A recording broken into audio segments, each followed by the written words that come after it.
Ryan Tannehill has been incredible, and these Titans, Max Kellerman, taking down the Texans in OT yesterday.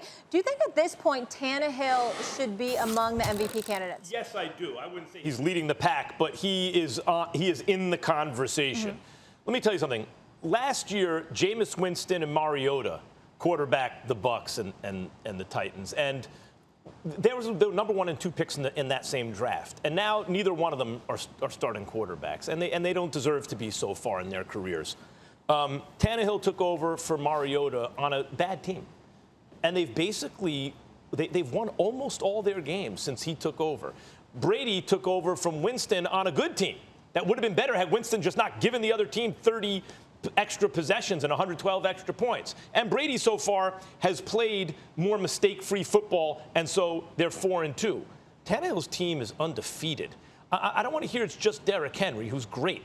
Tannehill has a lot to do with their success. You look at QBR, right, which is, there's no perfect stat, but QBR, which is invented here at ESPN, has, it's like a weighted average of a lot of important things that a quarterback does, including some of the things that go into the classical stats that people like to use. Tannehill's 4th in the league.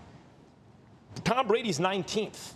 Tannehill has an 83.3 QBR. Tom Brady is about 17 points behind that. And my point is, could you imagine right now if Brady was just doing even a little better than he's doing? People would be saying, yeah, he belongs in the MVP conversation. So why doesn't Tannehill, who's in a similar situation, both replacing quarterbacks, but one on an undefeated team, putting up elite numbers, 364 yards yesterday with 4 passing touchdowns, Stephen A. This is not a dude who's, I understand he's dependent on coaching. He wasn't good with bad coaching. He's good with good coaching. But that doesn't mean anyone would be good with good coaching. He's giving you a premium, a real premium above and beyond what just an average starting quarterback would do in his situation. And I think based on the numbers, based on the production, based on the wins, based on how the team did before he got there last year, based on what they're doing this year so far, on his most recent performance, he's in the MVP conversation. Can't argue with that. But I'm not sold. I'm just not sold. Is it just the name? Let me explain.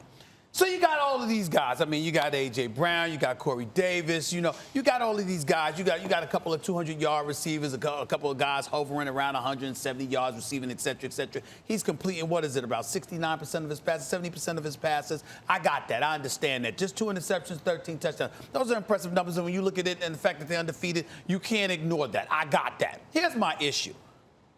Derrick Henry's a monster. And the brother's getting about 25 carries a game. 24.6 carries a game. Okay? Averaging about 5 yards a carry, 24.6 carries a game. You saw what he did. And then you bring up last year. Tannehill wasn't undefeated. They went 9-7 on the season. Marcus Mariota was 2-4. They bring Tannehill goes 7-3. When they went to the AFC Championship game, do I have to remind you what happened?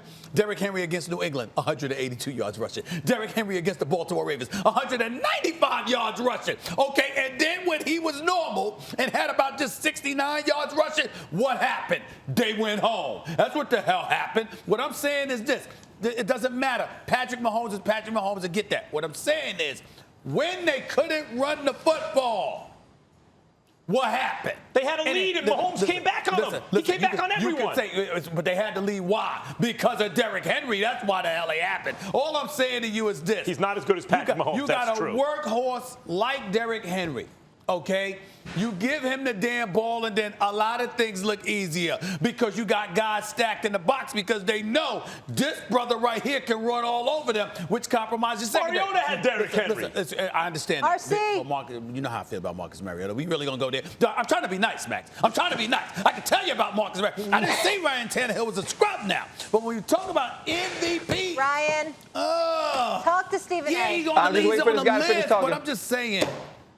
Go ahead. I didn't know you were still there, Ryan. He's absolutely on the list. And if you look at this list, it starts with Russell Wilson. Obviously, we had Aaron Rodgers in that conversation. We had Josh Allen in that conversation. If I remember correctly, and it wasn't that long ago because they won 2 games in 5 days, on Tuesday night, Josh Allen and Ryan Tannehill went head-to-head, and Ryan Tannehill was perfect in the red zone. And the Tennessee Titans were perfect in the red zone. And Josh Allen threw 2 interceptions. See, it's two things that Ryan Tannehill is falling victim of. It's like, so let's say Stephen A was the hunter, right? And Stephen A was out in the woods and he got sprayed by a skunk. No matter how many times Stephen A took a bath or how much perfume and cologne he put on, every time I'd walk around him, I'd probably think, man, he still smells skunky. See, that's what's happened to Ryan Tannehill. Adam Gase, got to be Adam me Gase with the skunked him a little skunk bit. reference? Why I got to be me? I like this spot because on you've there. been That was a great mental picture for me. Because you've been acting You in funny the today. woods? Really? You've been acting funny I today. can picture it. Okay.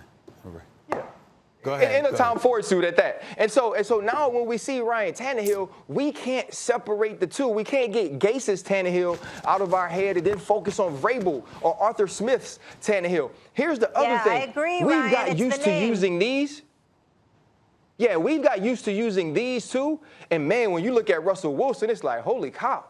When you see Aaron Rodgers, it's like, oh my goodness. But let's just think about the numbers. Let's go back to 2016. Matt Ryan, they had like 38 touchdowns, 7 interceptions. The team was 11-5. You mean to tell me Ryan Tannehill ain't gonna finish about there? The Tennessee Titans probably won't finish with a better record. You go to the next year. Carson Wentz was playing extremely well. He gets injured, and then Tom Brady, who was having a very solid season, not an eye-popping season, but a very solid season on a very good football team, and he wins the MVP.